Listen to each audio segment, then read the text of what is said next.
অতনু বলছিলেন না যে চীনের গলা শোনা যাচ্ছে। অরুণাচল প্রদেশে নজর চীনের। অরুণাচলের নাম বদলে দিচ্ছে, বিভিন্ন জায়গার নাম চীন আলাদা করে ম্যাপ তৈরি করে কড়া বার্তা দিয়েছে ভারত। সরাসরি চলে যাব। আজ আপনাদের জন্য রয়েছে বেশ কিছু ব্রেকিং খবর। প্রথমেই আমি সংক্ষিপ্ত শিরোনামগুলো জানিয়ে দিচ্ছি যে বিষয়গুলোতে আজকে পুরো ভিডিওতে আমি কথা বলবো। তার প্রথমটি হলো কাশ্মীর ইস্যুর সমস্যার সমাধানে এবার মধ্যস্থতায় আসছেন ডোনাল্ড ট্রাম্প। ভারতের কপালে ভাঁজ পড়ে গেছে চিন্তার। 2 নম্বর বিষয়টি হলো চীনের অরুণাচল এবার ভারতের অরুণাচল চীন এবার নিজেদের দাবি করে বসছে। আবারও চীন ভারত মুখোমুখি হয়ে যাচ্ছে।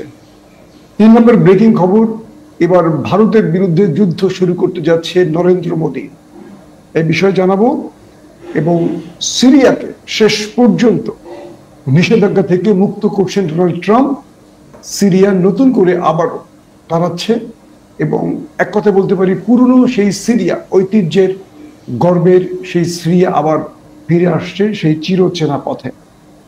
এবং এরদোয়ানের ট্রাম্প কার্ড এবার বিশ্বকে চমকে দিয়েছে। একদিকে নরেন্দ্র মোদী, অন্যদিকে নেতানিয়াহু, তারা পড়ে গেছেন মহা বিপদে।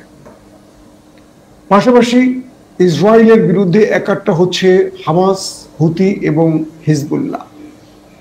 সর্বশেষ রাশিয়াতে 9টি জাহাজ ভর্তি করে অস্ত্র পাঠালো ইরান।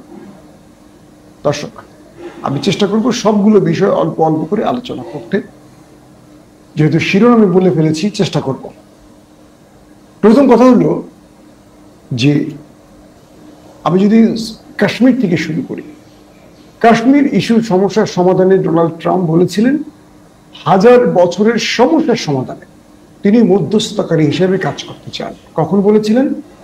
যখন ভারত পাকিস্তান দুটো দেশ যুদ্ধে মুখোমুখি অবস্থায় রয়েছে। ডোনাল্ড ট্রাম্প যখন এই কথাটি বলেছিলেন তখন নরেন্দ্র মোদী চিন্তার ভাঁজ পড়ে গেছে কপালে। কারণ ভারত সবসময় বলে কাশ্মীর আমাদের, তৃতীয় পক্ষ এখানে আসতে পারবে না, তৃতীয় পক্ষের কোনো প্রয়োজন নেই। কিন্তু পাকিস্তান সবসময় বলেছে যে আমরা ভারতের সাথে এই বিষয়ে আলোচনা করেছি, কিন্তু কখনো ভারত কোনোভাবেই সমাধানে চায়নি। তাই কোনো সুপার পাওয়ার যদি এখানে সমাধানে আসে আমরা তাদেরকে ওয়েলকাম জানাব। তার মানে ডোনাল্ড ট্রাম্প যদি কাশ্মীর ইস্যুর সমস্যার সমাধানে আসেন, এটি পাকিস্তান ওয়েলকাম করবে, কিন্তু ভারত এই বিষয়ে এখনো চুপ। প্রশ্ন হলো ডোনাল্ড ট্রাম্প যদি আসতে চান সেক্ষেত্রে আসলে ভারত কি করতে পারবে? কারণ ডোনাল্ড ট্রাম্প নিজেই বলেছেন 1000 বছরের এই সমস্যা, 1000 বছর কাশ্মীর সমস্যা না। কিন্তু ডোনাল্ড ট্রাম্প এটিকে হয়তো টিপ্পনি কেটে বা কোনো কারণে ভারতকে টিটকারি করে এই শব্দটা ব্যবহার করেছেন, 1000 বছর শব্দটা। এবং তিনি বলেছেন তিনি যে কোনোভাবে কাশ্মীর সমস্যার সমাধানে মধ্যস্থতা করতে চান। এবং ইতিমধ্যে ডোনাল্ড ট্রাম্পের ভাইস প্রেসিডেন্ট মার্কো রুবিও তিনিও ভারতকে জানিয়েছেন কাশ্মীর সমস্যার সমাধান আমেরিকা কাজ করতে চায়। এখন ভারতের বিরোধী দলগুলো নরেন্দ্র মোদীকে দায়ী করছে যে আপনার ভুল পররাষ্ট্রনীতি বা আপনার ভুল কৌশলের কারণে তৃতীয় পক্ষ এখন কাশ্মীরকে আমাদের হাত থেকে কেড়ে নিতে পারে। কাশ্মীরের জনগোষ্ঠীর প্রায় 90% ভারতের এই শাসনের বিরোধী, যারা মুসলিম তাদের কথা বলছি। কিন্তু ভারত তাদেরকে শোষণ করে এমন একটি অবস্থা তৈরি করেছে যে কাশ্মীরের অধিকাংশ মানুষই ভারত বা বর্তমান ভারতের সরকারের বিরোধী। তারা যখন পাকিস্তান অ্যাটাক করে মিসাইল ছোড়ে, আমরা সেই ভিডিওতে আপনাদেরকে বলেছিলাম যে তারা তাকবীর দিয়েছে, নারায়ে তাকবীর, আল্লাহু আকবার। এবং পাকিস্তানের প্রতিটি অ্যাটাকই যখন পড়েছে ভারতের ভূমিতে, শ্রীনগর বলি বা আদার্স যে অঞ্চলগুলোতে, কাশ্মীরের জনগণ উল্লাস প্রকাশ করেছে। তার মানে কাশ্মীরও চায় কোনো সুপার পাওয়ার এই সমস্যার সমাধানে যেন আসে। এবং নরেন্দ্র মোদী এবার বুঝতে পারছেন ডোনাল্ড ট্রাম্পের মতো পাগলাটের লোক যদি এখানে প্রবেশ করে, একদিকে পাকিস্তান অন্যদিকে ভারত, মাঝখানে ডোনাল্ড ট্রাম্প। এবং সবচেয়ে বেশি পেছন থেকে যে কাজটি করবেন যে ব্যক্তি, তিনি হলেন রজব তৈয়ব এরদোয়ান। কারণ কাশ্মীর ইস্যুতে তিনি জাতিসংঘে বেশ কবার সোচ্চার হয়েছেন, ভারতকে একেবারে তুলোধনা করেছেন। আর আপনাদেরকে আমি আগেই বলেছিলাম যে ডোনাল্ড ট্রাম্পের সাথে এরদোয়ানের একটা ভালো বন্ধুত্ব রয়েছে, তার একটা প্রমাণ আজকে এই ভিডিওতে জানাবো। তার আগে বলি যে কাশ্মীর ইস্যুতে এই তিনটি মানে দুটো দেশকে নিয়ে যখন আমেরিকা বসবে, সেখানে কিন্তু তৃতীয় পক্ষ আমেরিকা হলেও আমেরিকাকে চতুর্থ পক্ষ বিশেষভাবে ইন্ধন দিবে বা সহযোগিতা করবে, বা কি বলবো, আমেরিকাকে কাশ্মীরের পক্ষে কোনো সমাধানে পৌঁছতে বাধ্য করবে এরদোয়ান, এটি ভারত মনে করছে। তাই সেখানে একটা আতঙ্ক আছে। এখন বলা হচ্ছে, বিভিন্ন গণমাধ্যম যেটা বলছে, ভারতের গণমাধ্যম বলছে যে নরেন্দ্র মোদীর কারণে অবশেষে ভারত বড় রকম মাইনকা চিপায় পড়ে যাচ্ছে। আসেন এবার 2 নম্বর বিষয়টি। চীন অরুণাচল নিজেদের দাবি করে বসেছে। পাকিস্তান ভারত যুদ্ধের 4 দিনের যুদ্ধ শেষে চীন হুট করে তারা অরুণাচলকে নিজেদের মানচিত্রে যোগ করে বলছে এটা আমাদের অঞ্চল। ভারত এটার বিরোধিতা করলেও চীন নিজেদের দাবি করে যে কোনো সময় তারা এখানে একটা যুদ্ধের পরিস্থিতি তৈরি করতে পারে। আপনারা জানেন যে লাদাখের বিশাল অঞ্চল দখল করে ফেলেছে নরেন্দ্র মোদীর আমলেই চীন, যেটাকে ভারত আর ফেরত নিতে পারেনি। এবার অরুণাচল যদি ঢুকে পড়ে চীন, এটা ভারতের জন্য অনেক বড়, কি বলবো, সারপ্রাইজ হয়ে যাবে, অবাক একটা বিষয় হবে। চীন সেই দিকেই হাঁটছে। ইতিমধ্যে নরেন্দ্র মোদী বা ভারতের সেনাবাহিনীকে বিভিন্ন কার্টুনের মাধ্যমে ব্যাপকভাবে লজ্জিত করছে চীনের বিভিন্ন অ্যাক্টিভিটিস। আমরা দেখলাম যে চীনের সোশ্যাল মিডিয়াগুলোতে, টিকটক থেকে শুরু করে ইউটিউবে, যারা চীনের যে সিস্টেমগুলো যারা ব্যবহার করে, তারা নরেন্দ্র মোদীর ভারতকে, রাফায়েলকে, মোদীকে বিভিন্নভাবে তারা কার্টুনের মাধ্যমে, বিভিন্ন এআই সিস্টেমে, আর্টিফিশিয়াল ইন্টেলিজেন্সের মাধ্যমে ভিডিও বানিয়ে তারা ভারতকে এবার এক কথায় ভালোভাবে লজ্জিত করছে। এবং সেই বিভিন্ন কোলাজ, কার্টুন, এআই নির্ভর ভিডিওগুলো, সেখানে দেখা যাচ্ছে যে কিভাবে চীন ভারতের রাফায়েলকে সার্চ করেছে। এই বিষয়গুলো দুই দেশের সোশ্যাল মিডিয়াতে ইতিমধ্যে চীন এগিয়ে গেছে এই লড়াইটাতে। আসি 3 নম্বর যে বিষয়টি, তুরস্কের সাথে এবার যুদ্ধে জড়াতে চাইছে স্বয়ং নরেন্দ্র মোদী। যদিও এই যুদ্ধটা সামরিক যুদ্ধের দিকে এখনো যাচ্ছে না, কারণ নরেন্দ্র মোদী এটা বুঝতে পারছেন যে দেশটার নাম তুরস্ক আর প্রেসিডেন্টের নাম রজব তাইয়্যিপ এরদোয়ান, যিনি গত 5টা যুদ্ধে বা 4টা যুদ্ধে পরাজিত হননি। কিন্তু ভারত 19-এও হেরেছে, 25-এ এসে 4 দিনের যুদ্ধেই মাত্র পাকিস্তান 1 দিন জবাব দিয়েছে, তাতেই তার পরাজয় নিশ্চিত হয়ে গেছে। নরেন্দ্র মোদী এখন নিজেই নিজের দেশে মুখ দেখাতে পারেন না, আন্তর্জাতিক বিশ্বের কথা বাদ দিলাম। তো নরেন্দ্র মোদী বিশ্লেষণ করতে বসেছেন তার সামরিক বাহিনীগুলোকে নিয়ে, যে এই যুদ্ধে আসলে আমরা হারলাম কেন, এই যুদ্ধে আমাদের পরাজয়ের মূল কারণগুলো কি। সেখানে সামরিক বিশ্লেষকরা যে বিষয়গুলো তুলে ধরেছেন, সেখানে বলা হচ্ছে এই যুদ্ধে পরাজয়ের পেছনে মূল কারণ হলো তুর্কি ড্রোন এবং চীনের সহযোগিতা। তুর্কি ড্রোন এমন ভাবে ভারতকে ধসিয়ে দিয়েছে, যেটা চীনের মিসাইল কিংবা যুদ্ধ বিমানও সেটা সম্ভব করতে পারেনি। অর্থাৎ চীনের যুদ্ধ বিমান যখন ভারতের সীমান্তে ঢুকেছে অ্যাটাকে, তখন ভারত সেটা দেখেছে, সেটাকে ইন্টারসেপ্টের চেষ্টা করেছে, মিসাইল ছুটেছে। কিন্তু তুরস্কের টিভি2 বা আকিনজি ভারতের ভেতরে ঢুকে বিশাল বিশাল কিছু বিস্ফোরণ ঘটিয়েছে, যেটা ভারত চিৎকার করে বলতে পারছে না, কারণ নরেন্দ্র মোদীর রাজনীতি শেষ হয়ে যাবে। তাই তুর্কি ড্রোনের এই খেলাগুলো, তুরস্ক কিন্তু পাকিস্তান ভারত লড়াইতে কিছুটা অস্পষ্ট অবস্থায় নিজেকে রাখছে, এবং তুরস্ক চাইছে যেন চীনের প্রচারটা বেশি হোক। এটা আমাকে পাকিস্তানের সাংবাদিকরাই বলেছে। তারা J-10C, তারা 17 থান্ডার, PL-15 মিসাইল বা যুদ্ধ বিমান, এগুলো নিয়ে আলোচনা করছে, এবং বলা হচ্ছে যে মূল অ্যাকশনগুলো তুর্কি ড্রোন নিয়েছে। প্রথমে সোনোগার্ড, তারপর তারা ব্যবহার করেছে আকিনজি এবং টিভি2 ড্রোন। ভারত বলছে যে শত শত, প্রায় 350 থেকে 400 ছোট আকারের যে সোনোগার্ড ড্রোনগুলো, এগুলো মূল অ্যাটাক করেছে, এবং ভারত এগুলো ইন্টারসেপ্ট করেছে প্রচুর সংখ্যক। কিন্তু এর মধ্য দিয়ে আরো দূরবর্তী, আরো টাওয়ারকে ফাঁকি দিয়ে বেশ সফল কিছু সামরিক স্থাপনা অ্যাটাক করেছে তুর্কি ড্রোন, এবং তুরস্কের জ্যামার কোরাল এবং আরো কিছু সিস্টেম, তুরস্কের স্যাটেলাইট সহযোগিতা সহ বেশ কিছু, যেটাকে বলি কন্ট্রোল টাওয়ার বা যেটাকে আমরা বলি কি বলে ইনভিজিবল নেটওয়ার্ক, এই যে সহযোগিতাগুলো চীনের সঙ্গে তুরস্ক বিশাল সাপোর্ট দিয়েছে। অর্থাৎ এই রাফায়েল বলি, আকাশ প্রতিরক্ষা সিস্টেম বলি, ওদের MiG-20 বলি, SU-30 বলি, এগুলোকে যে এলোমেলো করে পাগল করে দিয়েছে, এগুলোকে অন্ধ করে দিয়েছে, এর পেছনে সবচেয়ে বড় ভূমিকাটা কিন্তু তুরস্ক রেখেছে। চীন অ্যাটাক করেছে তার মিসাইল এবং যুদ্ধ বিমান দিয়ে, আর তুরস্ক এদেরকে বোকা বানিয়েছে। বিষয়টা বুঝতে পারছেন? ফার্মগেট এখানে, তুরস্ক তাদের সিস্টেমে ফার্মগেটকে দেখাইছে ওই নদীর মধ্যে গিয়ে, তো মিসাইল গিয়ে নদীর মধ্যে পড়ছে।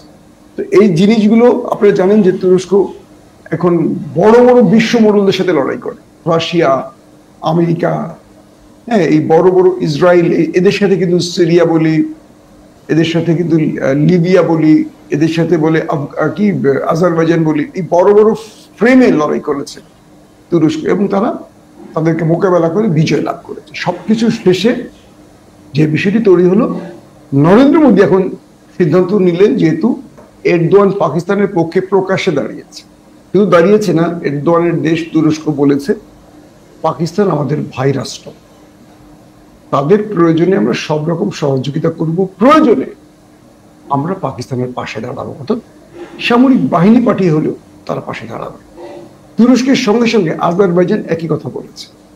আজারবাইজান বলেছে পাকিস্তান আমাদের ভাই রাষ্ট্র, এবং পাকিস্তানের জন্য যা কিছু করতে হয় আজারবাইজান যা কিছু করতে হয় করবে, এবং পাকিস্তান এই অল্প সময় ভারতকে যে পরাজিত করেছে তার পেছনে অন্যতম একটি শক্তিশালী দেশ, পরামর্শক দেশ, সহযোগী দেশ, টেকনোলজির দেশ, সবকিছু মিলে যদি বলি রজব তৈয়ব এরদোয়ানের তুরস্ক। এবং এই তুরস্ক চীনের কারণেই ভারত মাত্র একদিন পাকিস্তানের হামলা সহ্য করতে পারে, তারপরে সিজফায়ারে চলে গেছে। যদি পাকিস্তানকে আর কয়েক ঘন্টার সময় দেওয়া হতো, মার্কিন প্রেসিডেন্ট ডোনাল্ড ট্রাম্প যদি সিজফায়ারে না যেত, তাহলে আপনারা দেখলেন নরেন্দ্র মোদীর ধুতি টুতি ঠিক থাকতো না। সেটা বিশ্বাস করি এতদিন আপনারা বুঝতে পারছেন, অনেকেই বলবেন যে ফেক নিউজ, তারা ইতিমধ্যে প্রমাণ পেয়ে গেছেন, এখন আর তারা ফেক বলেন না। মাসুম ভাই যা বলেছে, ওই ফেকাররা যারা আমাকে বিতর্কিত করতে চাইতেন তারা এখন চুপ, দেখবেন কমেন্টে তারা আর নাই। আর নতুন কিছু আকাটারা ঢুকেছে যারা চেষ্টা করছে বলার। তো এখন ভারত কিভাবে সাহায্য করবে তুরস্ককে, তারা এখন সাহায্য করার চেষ্টা করছে। ভারত থেকে যে পর্যটকরা তুরস্কের সফরে যেত তাদেরকে বিভিন্নভাবে এখন নিষেধ করা হচ্ছে। তারা বলছে যে তোমরা যে লক্ষ লক্ষ মানুষ তুরস্ক সফরে যাচ্ছ, ইস্তানবুলে যাচ্ছ বা যেখানে যাচ্ছ তুরস্কের ভেতরে, এতে তুরস্ক একটা বড় অর্থনৈতিক লাভবান, তুরস্ক বড় রকম অর্থনৈতিক লাভবান পর্যটক বিজনেসের মাধ্যমে। তো ভারত তাদেরকে অনুৎসাহিত করছে যেন তারা তুরস্কে না যায়, এবং নরেন্দ্র মোদী বলেছে যে আমরা আমাদের শত্রু হিসেবে তুরস্ককে চিহ্নিত করে ফেললাম, এবং এখন থেকে তুরস্কের বিরুদ্ধে আমাদের লড়াই অব্যাহত থাকবে। আর সেই প্রথম লড়াইটা হলো তুরস্কে ভারতীয় পর্যটকদের যাওয়ার ক্ষেত্রে অনুৎসাহিত, বাধা, সব রকম চেষ্টা এখন নরেন্দ্র মোদী শুরু করেছেন, এবং বলেছেন আন্তর্জাতিক ফোরামে তুরস্কের বিরুদ্ধে লড়াই চালিয়ে যাবে নরেন্দ্র মোদী। একটা ন্যাটো মিত্র তুরস্ক, তার বিরুদ্ধে নদীতে শৌচ কাজ করা জাতি কি লড়াইটা করবে ভালো করে বুঝতে পারছি না। একদিকে চীন, একদিকে পাকিস্তান, একদিকে বাংলাদেশ, সব তেতে আছে। ইতিমধ্যে চীনের সাথে বাংলাদেশের বড় বড় বেশ কিছু চুক্তি করে এসছেন আমাদের প্রফেসর ইউনূস। তো তিন দিক থেকে তিনটি দেশ ক্ষেপে আছে, মাঝখান থেকে দাদারা এখনো আস্ফালন দেখাচ্ছেন। জানি না কিসের শক্তিতে কিসের বুদ্ধিতে, সেটার রেজাল্ট হয়তো দাদারা পেয়ে যাবেন। ভারতের গণমাধ্যম বাংলাদেশকে নিয়ে বলছে বাংলাদেশের মানুষ আলুই খেতে পারছে না, বাংলাদেশের মানুষ না খেয়ে আছে, 3 বেলার জায়গায় 1 বেলা না খেয়ে আছে, ভারত তাদেরকে না বাঁচালে তারা মরে যাবে। ভাই, তোমার দেশের কত লক্ষ শ্রমিক আমার দেশে কাজ করে, আর আমার দেশের মানুষগুলো তোমাদের দেশে ঘুরতে যায়, চিকিৎসার জন্য যায়, আমরা তোমাদেরকে টাকা দিয়ে আসি, আর সেই টাকা তোমরা বেঁচে থাকো। আর তোমাদের দেশের অবাগা, হতবাগা, দরিদ্র পীড়িত মানুষগুলো আমাদের, এবং লক্ষ লক্ষ শ্রমিক আমাদের দেশ থেকে হাজার হাজার বিলিয়ন ডলার নিয়ে চলে যায়। যে টাকা দিয়ে তোমরা দুবেলা মদ খেতে পারো। বুঝতে পারছো না? সো আমাদেরকে ভাতে মারতে চাও, আলুতে মারতে চাও, ট্রাই করো, শেষ পর্যন্ত কারা মরে দেখি। তো ভারত তুরস্কের এই লড়াইটা এখন শুরু, তুরস্ক কিভাবে জবাব দেয় সেটা আমরা দেখতে চাই। দর্শক, এরদোয়ানের মূল ট্রাম্প কার্ড এবার আসেন, একটা একটা করে আপনাদের জানাবার চেষ্টা করি। এরদোয়ান সিরিয়াকে আসাদ মুক্ত করলেন। অনেকে বললেন এরদোয়ান সিরিয়াকে ইসরায়েলের হাতে তুলে দিলেন, আর সেই মাধ্যমগুলো কারা? ইরানি গণমাধ্যম বা ইরানের ভক্তরা। আমি কিন্তু ইরানের ভক্ত, কিন্তু অন্ধভক্ত না। আমি কোনো দেশের অন্ধভক্ত না। ধরেন আমাকে অনেকেই বলেন, ভাই আপনি তো বিএনপি করেন, আপনার দল এটা করে ওটা করে। আমার মতো বিএনপির বিরুদ্ধে কয়জনে কথা বলে? আমার যেটা ভালো না লাগে, আমার কাছে যেটা অস্বচ্ছ মনে হয়, আমার কাছে যেটা জনগণ বা দেশের বিরুদ্ধে মনে হয়, সেটা যে দলেরই হোক আমি বলতে ছাড়ি না। আর ছাড়ি না বলেই আমি অনেক চাপে থাকি। এই চাপকে আমার মোটেও গায়ে লাগে না। ধরেন ঢাকা ভার্সিটির একটা কথা দেই। ঢাকা ভার্সিটির সোহরাওয়ার্দী, এটা কি বলে, হল ইয়াতে, দুঃখিত, মাঠে, উদ্যানে আমাদের এক ছোট ভাই সাম্য দুর্বৃত্তদের হাতে প্রাণ হারিয়েছে। এই জন্য একদল ভিসি পদত্যাগ দাবি করেছে। যে অঞ্চলটি ঢাকা ভার্সিটির এরিয়ার বাইরে, এবং ভিসি এটার এই মাঠ, এই পার্কটি যারা দেখেছেন, এখানে মাদক আর পতিতালয়ের একটা বড় আখড়া। প্রশ্ন হলো এখানে সাম্য গেলেন কেন? বাদ দিলাম ছেলেটা প্রাণ হারিয়েছে, আমাদের এই ছোট ভাই, যেতেই পারেন, কিন্তু যাওয়া মানে তো হত্যা হওয়ার কথা না। এই নিরাপত্তা নিয়ে ভিসি কিন্তু দাবি করেছিল রাষ্ট্রের কাছে যেন এই গেটগুলো বন্ধ করে দেওয়া হয় বিশ্ববিদ্যালয়ের নিরাপত্তার জন্য। তখন বাম রাজনৈতিক দলের টিচাররা এই ভিসির বিরোধিতা করেছে। আজকে দেখেন সেই গেট থেকেই এই ঘটনা ঘটেছে, কিন্তু ভিসির বিরুদ্ধে সবাই আন্দোলন করছে, কিন্তু যারা এই গেট বন্ধ বা নিরাপত্তা যারা বাধা দিয়েছেন তাদের বিরুদ্ধে আন্দোলন করছে। অর্থাৎ ভিসি কি ছেলেটাকে মেরেছে, বা ভিসির টেরিটরির মধ্যে কি ঘটনা ঘটেছে? না, ভিসি দায়িত্ব নেবে কেন? কিন্তু মনে হচ্ছে যেটা লাশ নিয়ে কেউ রাজনীতি করতে চাইছে। ঢাকা বিশ্ববিদ্যালয়ের বর্তমান যিনি ভিসি, আমি জানি না তিনি কোন দলের, তাকে আমার পছন্দ হওয়ার পেছনে একটা কারণ আছে। কারণটা কি জানেন? তিনি যেদিন দায়িত্ব পেয়েছেন সেদিন ঢাকা বিশ্ববিদ্যালয়ের যে মসজিদটি আছে সেখানে তিনি নিজে ইমামতি করে নামাজ পড়িয়েছেন। আমার যেহেতু বড় বড় উন্নত দেশগুলো ঘোরা আছে, দেখেছি নিজের চোখে। আমি এরদোয়ানের খবর দেখেছি যে এরকম এরদোয়ান নিজে নামাজ পড়াতেন। আমি দেখেছি ব্রাদারহুডের যিনি প্রধানমন্ত্রী ছিলেন, প্রেসিডেন্ট বা প্রধানমন্ত্রী ছিলেন, তিনি নিজে মসজিদে নামাজ পড়াতেন। আয়াতুল্লাহ আল খামিনি, তিনি নিজে নামাজ পড়াতেন। পৃথিবীর ইতিহাস, মানে মুসলিম ইতিহাসের রাজা বাদশারা নিজেরা নামাজ পড়াতেন এবং তারা নেতৃত্ব দিতেন। কেবল পার্লামেন্টে নয়, তারা মসজিদেও নেতৃত্ব দিতেন।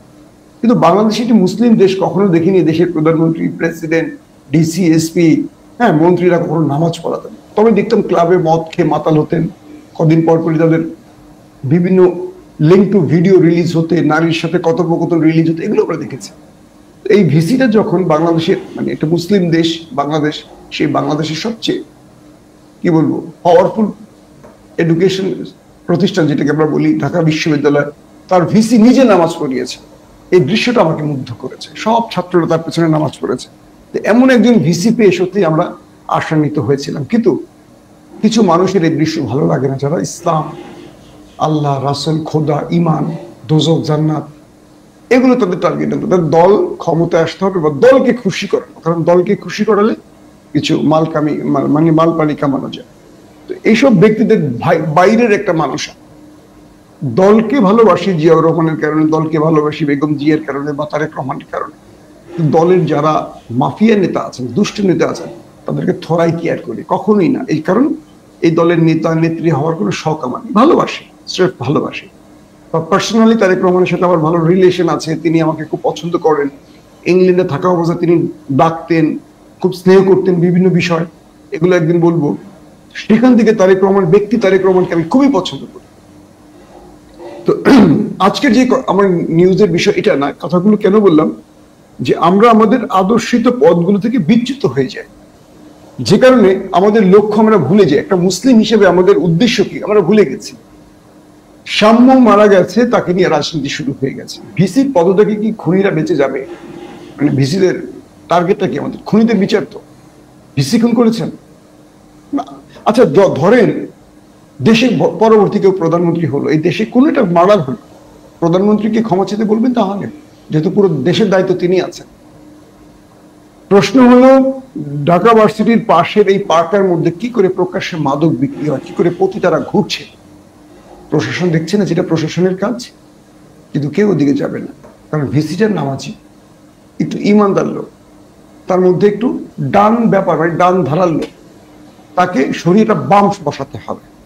বাংলাদেশের এই ইস্টাবলিশমেন্টের বা এই খেলাগুলো আমাদের মনে হয় আমাদের এজেন্সি, কিছু দুষ্ট এজেন্সি হতে পারে, প্রতিবেশী দেশের এজেন্সি, এই পরিবেশটাকে নোংরা করার জন্য একটা লাশ রাস্তা ছেড়ে দিল। এবার তোরা যা কর। আপনাদেরকে আবারও বলছি, সতর্ক থাকবেন। প্রতিবেশী দেশটির এজেন্সি লাশের রাজনীতিতে প্রবেশ করতে চাচ্ছে। তাদেরকে বাংলাদেশে কেউ কেউ কোনো কোনো সংস্থা সহযোগিতা করতে পারে। অতএব আপনারা নিজেরা ভুল পদক্ষেপ নেবেন না। এই ভুল পদক্ষেপে এই দেশটা আবারও ফ্যাসিস্টদের হাতে চলে যেতে পারে। তাই অনেক রকম ইকুয়েশন আছে এই ঘটনা। ধীরে সুস্থে বুঝে শুনে কথা বলতে হবে আমাদের, একটু ধৈর্য ধারণ করতে হবে, এবং আমরা প্রকৃত অপরাধীদের বিচার চাই, আমাদের ছোট ভাই সামনের খুনিদের। দর্শক, এখন বিষয়টি হলো এরদোয়ান সাহেব যে কাজটি করলেন, তিনি সিরিয়াতে বিজয় এনে দিলেন বিশ্বমোড়লের বিরুদ্ধে। আহমেদ আল সারার এখন দেশটির অন্তর্বর্তীকালীন সরকারের প্রধান, এবং এরদোয়ান তার কূটনীতির মাধ্যমে আরব রাষ্ট্রগুলোর সাথে সিরিয়ার সুসম্পর্ক সৃষ্টি করে দিলেন। ট্রাম্প এলেন মধ্যপ্রাচ্য সফরে। তিনি সৌদি আরব, আরব আমিরাত, কাতার সফর করবেন। ইতিমধ্যে সৌদি আরব সফর তার চলছে। এখানে 142 বিলিয়ন মার্কিন ডলারের চুক্তি হয়ে গেছে। সমসাময়িক সময় সবচেয়ে বড় চুক্তি এটি বলা হচ্ছে। এগুলো নিয়ে আমি কালকে কথা বলেছি, আজকে আর নতুন না বলি। আজকের আলোচনার বিষয় হলো মোহাম্মদ বিন সালমানের পাশেই বসেছিলেন সিরিয়ার অন্তর্বর্তীকালীন সরকারের প্রধান আহমেদ আল সারার, এবং পাশে ছিলেন মিস্টার ডোনাল্ড ট্রাম্প। আর অফিস মানে স্ক্রিনে, প্রকাশ্যে না থাকলেও স্ক্রিনে অনলাইনে ছিলেন, বলা হচ্ছে রজব তৈয়ব এরদোয়ান। আমি তুর্কি কয়েকটি মাধ্যমে শুনেছি। এখন বিষয়টি হলো এরদোয়ানের রিকোয়েস্টে ডোনাল্ড ট্রাম্প সিরিয়ার অন্তর্বর্তীকালীন সরকারের প্রধান আহমেদ আল সারার সাথে বসছেন, এবং এ কাজে মোহাম্মদ বিন সালমানও সহযোগিতা করেছেন। এবং তিনি ডোনাল্ড ট্রাম্প ঘোষণা দিয়েছেন প্রকাশ্যে সিরিয়ার উপর থেকে সকল স্যাংশন বা নিষেধাজ্ঞা তুলে যাচ্ছে। এটি এই মুহূর্তে সিরিয়ার জন্য বিশাল একটি খুশির খবর। কারণ ইরানের মতো একটি দেশ, যারা তেল সমৃদ্ধ একটি দেশ, এত এত ডেভেলপমেন্ট আছে এই দেশটির, কিন্তু দেশটির ভয়ঙ্কর পরিবেশ, অর্থনৈতিক অবস্থা এত খারাপ। ওদেরকে যদি আপনি বলেন 10,000 টাকা নিয়ে আসতে, মানে একটা ব্যাগ নিতে হবে। অতএব মুদ্রার মান এত নেমে গেছে, বাংলাদেশের চেয়ে ওদের মুদ্রার মান নিচে চলে গেছে। আমি জানি না বর্তমানে কি। ইরানে আমার একটা ছোট ভাই ছিল, রেডিও তেহরানে কাজ করতে, ও বলতো যে ইরানের এত এত উন্নয়নশীল কাজ বা এত তারা তেল, মানে তেল বিক্রি করে সৌদি আরব, কাতার, কুয়েত এত টাকার মালিক, আর ইরান তেল বিক্রি করে তারা কিছু করতে পারছে না, কারণ তাদের তেলকে কিনছে না নিষেধাজ্ঞার কারণে। তো সেই নিষেধাজ্ঞা থেকে ট্রাম্প সিরিয়াকে মুক্তি দিচ্ছেন, ঘোষণা দিয়েছে। আর এই ঘোষণায় মাথা নষ্ট হয়ে গেছে ইসরায়েলের প্রধানমন্ত্রী নেতানিয়াহু। তিনি দেখতেছেন ট্রাম্প এগুলো কি করছে। তিনি যে সিরিয়াকে দখল করতে চাইছেন, নিজের ইচ্ছে মতো আকাশ থেকে বোম্বিং করছেন, এবার তিনি দেখতে পাচ্ছেন সেই সিরিয়া ট্রাম্পের দৃষ্টিতে এখন হালাল হয়ে গেছে। এই আহমেদ আল সারারকে যারা জঙ্গি সন্ত্রাসী বলেছেন, যে পশ্চিমারা তাদের অন্যতম প্রধান, পশ্চিমাদের মোড়ল বলছে কি সিরিয়ার সাথে তাদের বন্ধুত্বপূর্ণ সম্পর্ক হবে এবং তাদেরকে সকল প্রকার নিষেধাজ্ঞা থেকে মুক্ত দেওয়া হবে। কয়েকটি শর্ত যোগ করে দিয়েছে, 4-5টি শর্ত দিয়ে দিয়েছে ডোনাল্ড ট্রাম্প, এগুলো করতে হবে। এগুলো ধারাবাহিকভাবে আমরা দেখি আসলে কি হয়। কিন্তু ইরানের গণমাধ্যম আহমেদ আল সারারকে ইহুদি হিসেবে চিহ্নিত করছে না। ইরানের উদ্দেশ্যে একটি কথা বলি, ইরানের সব কাজ যে ভালো লাগবে বিষয়টি এরকম না। আপনারা গাজা ইস্যুতে বিশ্বকে যে ত্যাগ দেখিয়েছেন, এই জন্য আপনাদের একটু ভালোবাসি, কিন্তু সব বিষয়ে আপনাদের এই বাড়াবাড়িটা ভালো লাগে। এখানে সিরিয়ার কোটি কোটি মুসলমানদের প্রাণ জড়িয়ে আছে। আপনারা বাশার আল আসাদকে দিয়ে যা করেছেন এটা বিশ্ব দেখেছে, কিভাবে কসাই বাশার আল আসাদ মুসলমানদের হত্যা করেছে, সুন্নিদের হত্যা করেছে। তো এখন বিষয়টি হলো, এই আহমেদ আল সারার সাথে এই বৈঠকটি ইসরায়েল সহ সিরিয়া বিরোধীদের বুকে আঘাত দিয়েছে। সবচেয়ে বড় কষ্ট পেয়েছে নেতানিয়াহু, এবং সিরিয়া আজ থেকে মোটামুটি জায়েজ হয়ে গেছে। সিরিয়া এখন আমেরিকার সাথে সব রকম ব্যবসা বাণিজ্য করতে পারবে। পৃথিবীর সব দেশের সাথে সিরিয়ার এখন সম্পর্ক সৃষ্টি হবে। তাদের ব্যবসা বাণিজ্যের বা অর্থনীতির দরজা খুলে যাবে। যুদ্ধ শেষে এটি সিরিয়ার জন্য খুবই জরুরি ছিল। এবং মিস্টার ডোনাল্ড ট্রাম্প এরদোয়ানের প্রশংসা করলেন প্রকাশ্যে। তিনি বলেছেন, এরদোয়ান সাহেব আমাকে এই বিষয়ে রিকোয়েস্ট করেছেন সিরিয়ার বিষয়ে, এবং আমি যেন মিস্টার আহমেদ আল সালার সাথে কথা বলি এবং সিরিয়াকে নিষেধাজ্ঞা থেকে মুক্তি দেয়। এবং এরদোয়ানের প্রতি সম্মান রেখে কাজটি করা হয়েছে। এটা এরকম একটি বক্তব্য তুর্কি কিছু করার মাধ্যমে এসছে। তো এরদোয়ান তার কূটনীতিতে একদিকে নরেন্দ্র মোদীকে হারালেন পাকিস্তান, দ্বিতীয় কূটনীতিতে সবচেয়ে বড় দুষ্টরা নেতানিয়াহুকে পরাজিত করলেন। নেতানিয়াহু গেছে আল্লাহ চাল্লাহ। তিনি দেখছেন যে এরদোয়ান যা চাইছে এখন তাই হচ্ছে। এখন সামলাবেন কি করে এরদোয়ান? কারণ এরদোয়ানের নেক্সট টার্গেট ফিলিস্তিন। সিরিয়াকে সেইভাবেই প্রস্তুত করছেন, কারণ সিরিয়ার প্রতিবেশী দেশ কিন্তু ইসরায়েল। গোলান মালভূমি, গোলান হাইটস জানেন তো, এই কাছাকাছি তুরস্ক বেজ তৈরি করতে চাচ্ছে। এখন খেলা জমে উঠছে, একটু সময় দেন। আরেকটি খবর হলো, যখন ট্রাম্প বা আমেরিকা হুতিদের আক্রমণ থেকে চলে গেছে পালিয়ে ধরে, তখন ইরান গ্রিন সিগন্যাল দিয়ে দিয়েছে তার 3 প্রক্সি বাহিনীকে। পাশাপাশি হামাস, হিজবুল্লাহ, হুতি এরা এবার একজোট হচ্ছে দখলদারদের টার্গেট করার জন্য। এবং হিজবুল্লাহর পক্ষ থেকে আজকে একেবারে স্পষ্ট হুঁশিয়ারি দেওয়া হয়েছে যে আমরা আমাদের ভাইদের রক্ষায় ঐক্যবদ্ধ হচ্ছে এবং তোমাদের শক্ত জবাব দেব। এই মুহূর্তে নেতানিয়াহুর সাথে ট্রাম্পের দূরত্ব অনেক। ট্রাম্প ইসরায়েলকে টার্গেট করছেন, মানে না, ট্রাম্প নেতানিয়াহুকে টার্গেট করছেন। ইসরায়েল পন্থী ট্রাম্প, কিন্তু নেতানিয়াহুকে কোনো না কোনোভাবে সাইজ করছেন, এটা বোঝা যাচ্ছে। কারণ সিরিয়ার নিষেধাজ্ঞা তুলে নিয়ে একটি বিষয়, এরদোয়ানের প্রেসক্রিপশন গ্রহণ করা একটি বিষয়।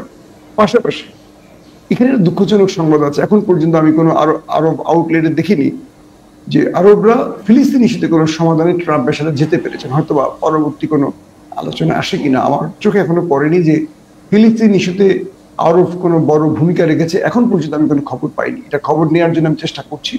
আমি অবশ্যই এরকম কোনো ঘটনা থাকলে আপনাদের জানাবো।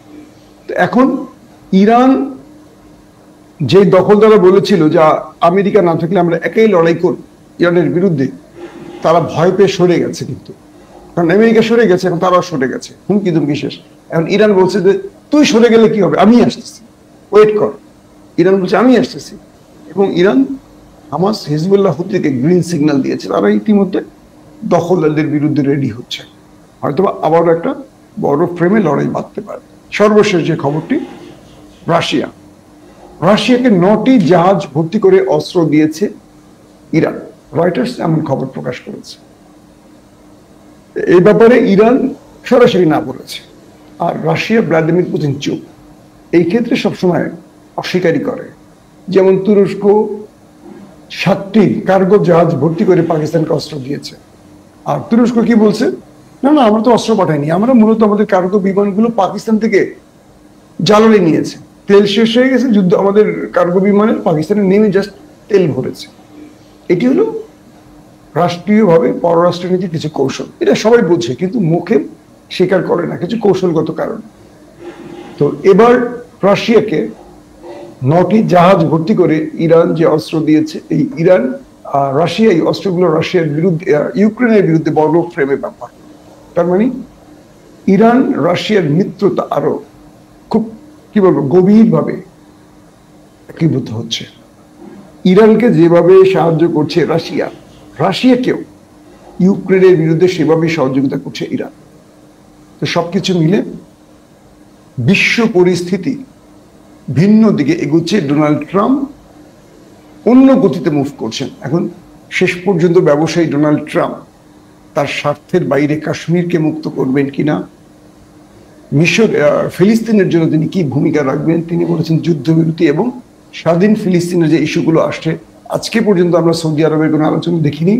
সৌদি আরব যদি এই কাজটি না করে, ইতিহাসে তারা বেঈমান হিসেবে প্রতিষ্ঠিত থাকবে। কারণ বিশাল অঙ্কের বাণিজ্যিক চুক্তি করেছে আমেরিকার সাথে সৌদি আরব, কিন্তু ফিলিস্তিনের জন্য যদি তাদের এতটুকু সময় না হয়, মনে রাখবেন আমেরিকা সৌদি আরবকে যে নিরাপত্তা দেবে বলে বিশাল অঙ্কের টাকা পকেটে ঢুকিয়েছে, এই অর্থ সৌদি আরবকে রক্ষা করতে পারবে না। একটা ঝড় আসবে, সেই ঝড়ে রাজ পরিবার বলি আর যাই বলি বাতাসে হারিয়ে যাবে। ইতিহাস বলে এটি হয়েছে সবসময়, কারণ আল্লাহর পরিকল্পনার কাছে কোনো পরিকল্পনা বিজয়ী হতে পারে না। প্রত্যেকে ভালো থাকবেন। আল্লাহ হাফিজ। দর্শক শ্রোতা, এবার চীন ভারত সীমান্তে চলছে পাল্টাপাল্টি আক্রমণ। ভারত পাকিস্তান যুদ্ধের ভারত পরাজয় এবং পাকিস্তানের বিজয়ের পেছনে অনেকাংশই তুরস্ক এবং চীনের হাত রয়েছে। চীন এবং তুরস্ক সর্বাত্মক সহযোগিতার ঘোষণা দিয়েছেন পাকিস্তানকে। এবার ভারত কিন্তু সেই ভয়ে আছে যে পাকিস্তানের সাথে যুদ্ধ মানেই চীনের সাথে যুদ্ধ। পাকিস্তানের সাথে যুদ্ধে না পেরে ভারত হার মেনেছে, কিন্তু চীনের পরিকল্পনা যে ভারতকে তারা আক্রমণ করবেই, ভারতকে নাজেহাল করবেই। এই জন্যে আবার চীন ভারতে আক্রমণ শুরু করবে এবং অলরেডি সেটি শুরু হয়ে গিয়েছে। এ বিষয়ে আপনারা বিস্তারিত তথ্য জানলেন। এ বিষয়ে আপনার মন্তব্য থাকলে লিখতে পারেন কমেন্ট বক্সে।